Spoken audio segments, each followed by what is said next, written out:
Your phone battery was at 80% this morning. It's 2 p.m. and you're already hunting for a charger.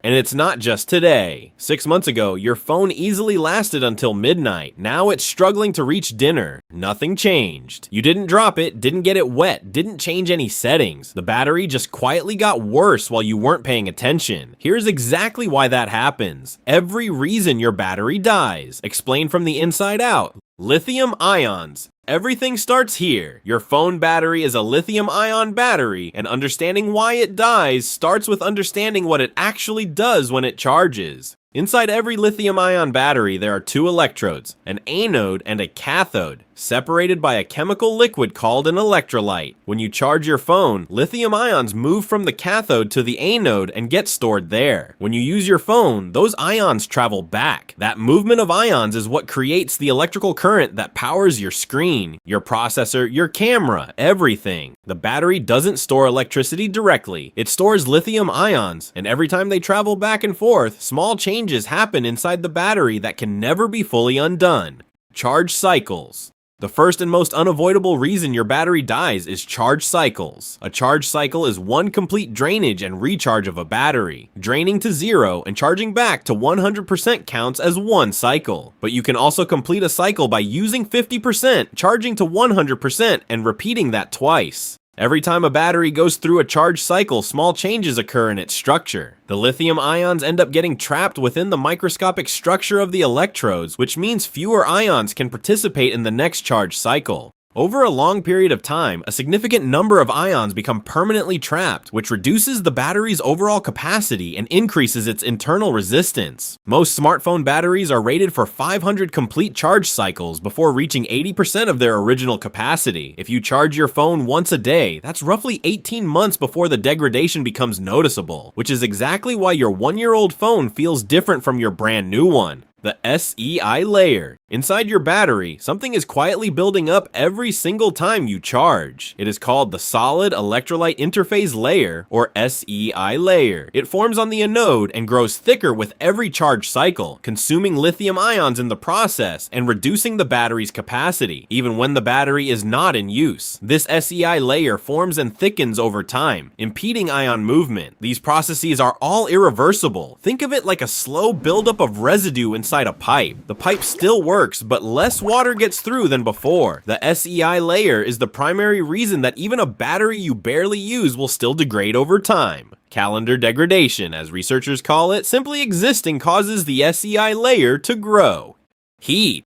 Of every factor that kills a battery, heat is the most destructive and the least visible. Batteries exposed to temperatures as high as 45 degrees Celsius can experience more than double the degradation compared to those kept at 25 degrees Celsius. After 200 charge cycles, a battery at 45 degrees may lose around 6.7% of its capacity, compared to only 3.3% at 25 degrees. High temperatures accelerate degradation by increasing the speed of internal chemical reactions and, in the worst cases, can cause battery swelling. This is why leaving your phone on the dashboard of a car on a hot day is genuinely damaging. Not just uncomfortable for the phone to handle. It is why phones throttle performance when they overheat, and it is why charging your phone while gaming or running heavy applications, which generates heat on top of the heat from charging, is one of the fastest ways to degrade a battery. Two heat sources at the same time, compounding the damage.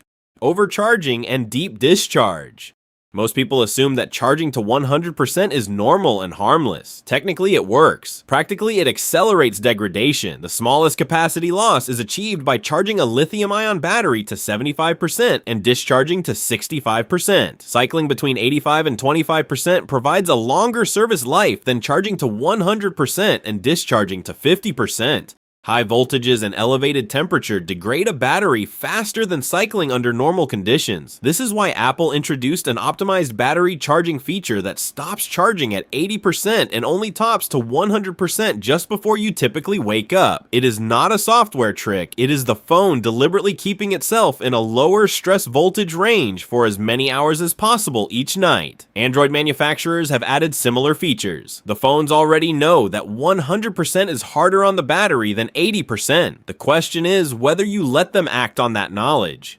Deep discharge. Draining the battery below a safe level can lead to the formation of dendrites, structures that can short-circuit the battery. Letting your phone hit zero regularly is not just inconvenient, it is physically damaging the internal structure of the battery each time it happens. Chemical aging. Even if you did everything perfectly, never charged above 80%, never let it overheat, never let it hit zero, the battery would still die eventually. As lithium batteries age, they undergo internal chemical changes. The formation of secondary products during electrochemical reactions contributes to battery degradation. The accumulation of these products reduces the battery's capacity and can generate heat, further exacerbating the problem. This is chemical aging, and it happens at a molecular level regardless of usage. The electrolyte slowly breaks down. The electrode materials gradually change structure. The battery is a chemical system, and chemical systems change over time whether you want them to or not. A battery typically reaches its end of life when internal resistance increases by 100%, or capacity decreases by 20%. That 20% drop is the number Apple, Samsung, and Google all use as the threshold where they consider a battery replacement genuinely necessary. What you can actually do. None of this is fully preventable, but some of it is manageable. Keep your phone out of direct sunlight and off hot surfaces. Enable optimized charging if your phone supports it. Try to keep your battery between 20 and 80% when possible. Avoid charging overnight at 100% every single night. And if your phone is over 2 years old and struggling to last a day, the battery hasn't failed. It has simply done what every lithium-ion battery on the planet is designed to do. It degraded. The chemistry was always going to win. The only question was how fast you let it happen. Now you know exactly why your battery dies, but this is just one part of your phone you never think about until it breaks. So tell me in the comments, what do you want explained next? How your phone camera actually works? Why your Wi-Fi slows down at night? How apps track everything you do? Or something completely different? Drop it below and the most requested one becomes the next video. While you're here, check the video on screen. It covers another everyday tech mystery you probably never thought about. If Explainify is new to you, this is the channel that takes any tech topic and breaks it down into parts anyone can understand. Subscribe so you never miss a breakdown.